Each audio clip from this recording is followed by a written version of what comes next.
প্রিয় ভাই, সব মানুষের হায়াত মওতের কোনো স্থিরতা নাই। আপনারা আমাকে ভালোবাসেন, এর জন্য আমি কৃতজ্ঞ। আমি আপনাদের কাছে দোয়া চাই, যেদিন আপনাদের কানে যেদিন খবর আসবে সাইদি নাই, একদিন ইতিহাস থেকে আমিও হারায় যাব। কিয়ামতের দিন আল্লাহ যেন আমাকে মাফ করে দেন। আমি কিচ্ছু চাই না আল্লাহর কাছে। আল্লাহ যদি বলেন কিয়ামতে তোরে মাফ করে দিলাম, এর থেকে বড় পাওনা আমার নাই। আল্লাহ, ষড়যন্ত্রকারীদের সব ষড়যন্ত্র থেকে তোমার গোলামদেরকে তুমি হেফাজত করো, তোমার কুদরতের চাদরটা দিয়ে হেফাজত করো।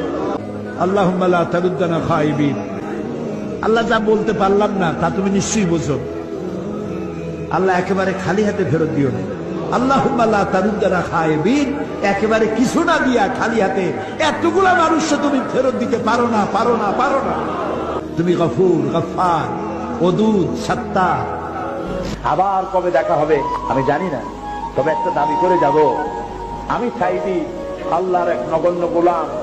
যেদিন আপনাদের কাছে খবর হবে সাইদি পৃথিবী থেকে বিদায় হয়েছে, আমি আপনাদের কাছে শুধু দোয়া চাইব, আপনারা প্রাণ ভরে আমার জন্য দোয়া করবেন।